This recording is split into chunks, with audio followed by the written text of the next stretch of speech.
Hello, BookTube, and welcome back to Poetry Thursday. This is a regular little poetry event on BookTube where every Thursday some of us read you a poem.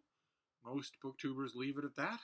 I don't leave it at that. I read the poem and I talk about it a bit, especially since I have transformed Innocent Little Poetry Thursday into a psychodrama, melodramatic proportions, as I tend to do, because I am reading through one book. I am reading through 20th century American poetry, this big heavy anthology that takes us chronologically through the 20th century in terms of American poetry, which means that halfway through the book, when we get to the midway point in the century, we're going to get to the point when poetry went off the rails and committed suicide, stopped becoming a viable commercial genre, a thing that ordinary people buy and read in order to enjoy, and started to become the weird, erratic, navel-gazing piece of crap that it is now, mostly.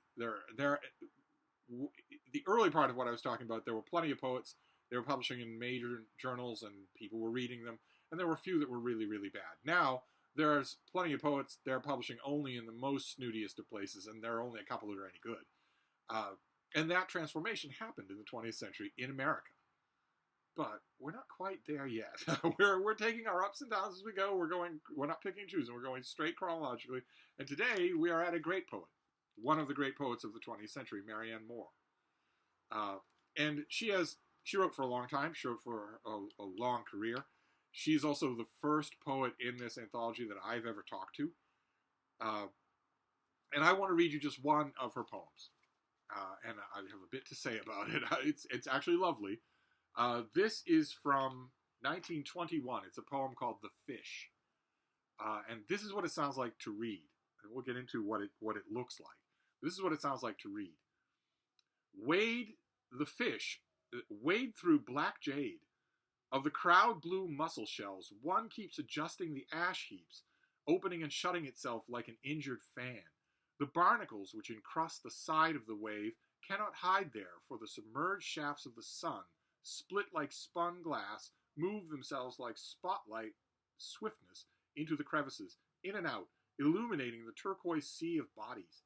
The water drives a wedge of iron through the iron edge of the cliffs, whereupon the stars, that is starfish, pink rice grains, ink-bespattered jellyfish, crab-like green lilies, and submarine toadstools slide each on the other.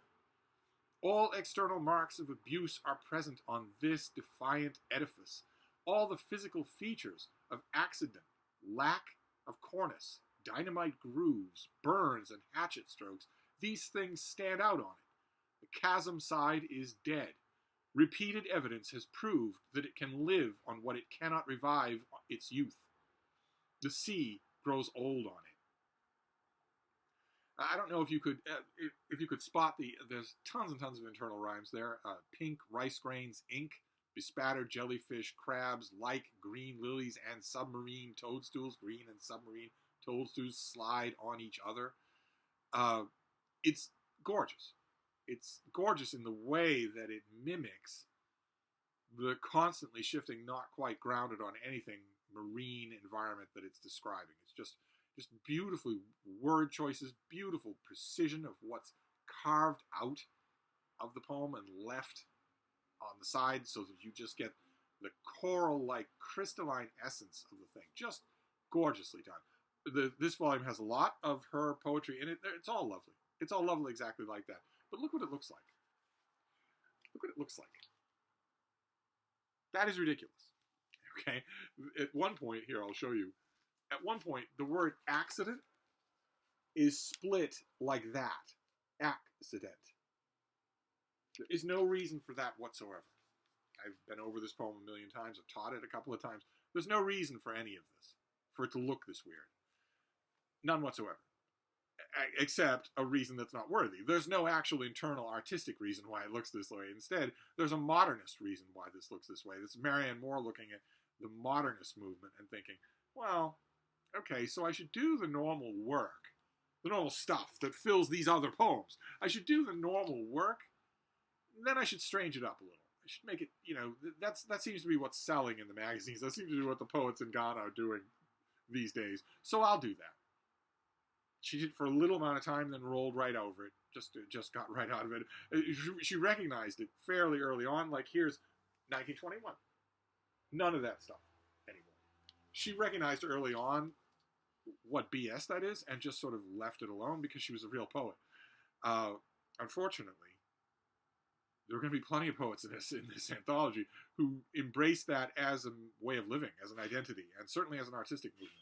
They didn't recognize it for the garbage that it was, and as a result, rather than change their poetic habits, they tanked the genre of poetry. but we don't have that. We don't have to worry about that now, because this thing has just one after another wonderful poem by Marianne Moore. And that's fantastic. Should we read another one? This is from 1924, and then she revised it in 1967. This is An Egyptian Pulled Glass Bottle in the Shape of a Fish. Here we have thirst and patience from the first, and art as in a wave held up for us to see in its essential perpendicularity. Not brittle, but intense. The spectrum, that spectacular and nimble animal, the fish, whose scales turn aside the sun's sword by their polish.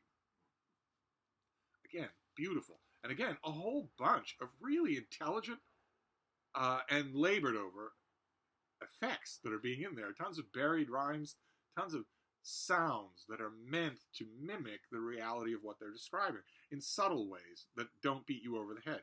Marianne Moore was an expert in making everything she did look toss off, what the Italians refer to as spezzatura.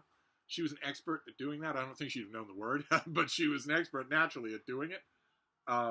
And so everything that she did looked that way. Oh my God, get a volume of her book reviews.